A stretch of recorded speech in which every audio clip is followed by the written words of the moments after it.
আসসালামু আলাইকুম। একজন তাজা তরুণ রংপুরে আমাকে বলল, ফুটফুটে একটা ছেলে, স্যার আমি সারা জীবন ক্রিকেট খেলতে চেয়েছিলাম, ক্রিকেটার হব। এখন দেখেন আমার পাটা কেটে ফেলেছে। ওই পা রাখার উপায় ছিল না।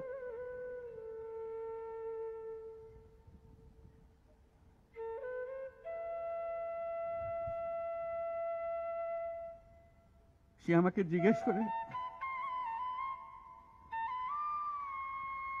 স্যার আমি ক্রিকেট খেলবো কি করে?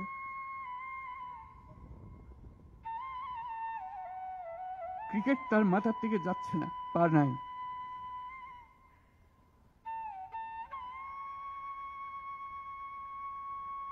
যতবার দেখি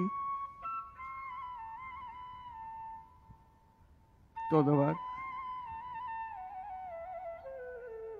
মনের সামনে প্রশ্ন জাগে। এটাই আমরা বাংলাদেশ বানিয়েছিলাম, যেহেতুগুলো তাজা প্রাণ তাদেরকে ছেড়ে চলে যেতে হয়েছে।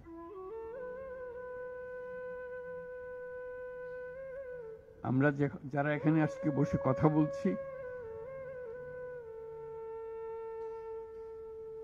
তাদের একমাত্র দায়িত্ব তাদের যে ত্যাগ, যে জীবনের বিনিময়ে তারা আমাদেরকে আজকে এখানে বসার সুযোগ দিয়েছে। তারা না গেলে আমরা আজকে এখানে বসতে পারতাম না। সবাই আমরা যারা সরকারের মধ্যে বসছি, তোমরা যারা আজকে শান্ত মনে এখানে কথা শুনতে এসছো, কেউ এই ভূমিকে আসতে পারতাম না।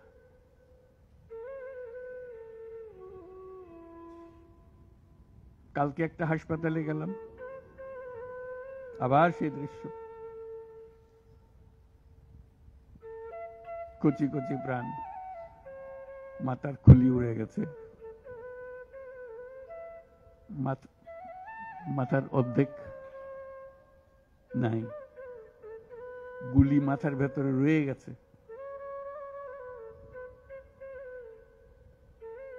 একজন, একটা রংপুরের হাসপাতালের দৃশ্য, একটা এক্স-রে দেখালো,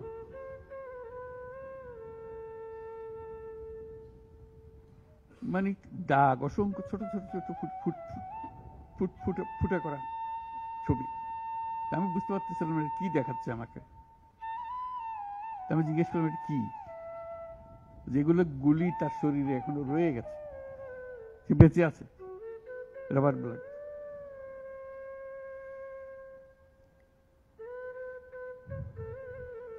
যতবার দেখি, যতবার শুনি, আবার নতুন করে প্রতিজ্ঞা করতে হয় যে স্বপ্নের জন্য যারা প্রাণ দিয়েছে, সেই স্বপ্নকে আমরা বাস্তবায়ন করবই। এটার থেকে আমাদের বেরিয়ে যাবার কোনো উপায় নেই। আমাদের যোগ্যতা না থাকতে পারে, আমাদের ক্ষমতা না থাকতে পারে, কিন্তু আমাদের প্রতিজ্ঞা রইল আমরা এটা করব।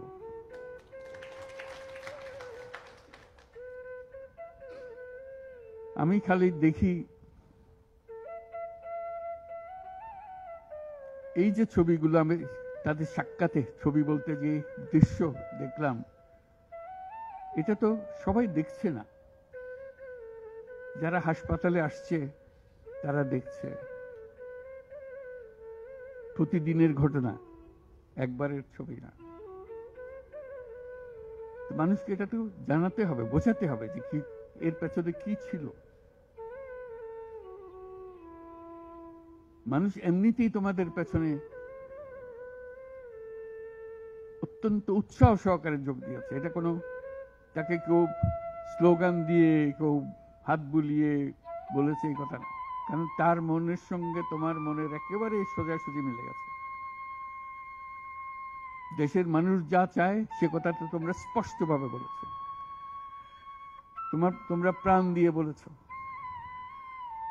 তোমাদের যে সম্বল ছিল সেটা একমাত্র সম্বল ছিল তোমাদের সাহস, তোমাদের শরীর। এইটাই একমাত্র জিনিস আমরা দিয়ে দিতে পারি। কিন্তু আমরা যে লক্ষ্যে পৌঁছতে চাই সে লক্ষ্যে আমরা পৌঁছবো, এটাই ছিল তোমাদের প্রতিজ্ঞা। সেজন্যই ওরা তোমাদের কাবু করতে পারেনি। এই সাহস যেন তোমাদের স্থায়ী থাকে, এটা কোনো কালে কোনো কারণে যেন এটার থেকে কমতি না হয়। এর আগামীতে যাত্রা দূর হোক, এটা সহজ কাজ না। এই যে বারে বারে আমরা বলছি, তোমরা বলছো এত বছরের জঞ্জাল, যে আমাদের পায়ে এত বছরের শৃঙ্খলা পুড়িয়ে দেওয়া হয়েছে, শৃঙ্খল পুড়িয়ে দেওয়া হয়েছে, সেই মাথার ভেতরে যে শৃঙ্খল বেঁধে দিয়েছে, কাজের মধ্যে যে শৃঙ্খল বেঁধে দিয়েছে, সেগুলো সব কটা থেকে আমাদের মুক্ত হতে হবে। তাহলে আমরা একটা নতুন জাতি হিসেবে জন্ম লাভ করব। তোমরা এই সাহস দেখাবার আগে আমরা একটা দুঃস্বপ্নের মধ্যে ছিলাম, যেটার কোনো সমাপ্তি নেই।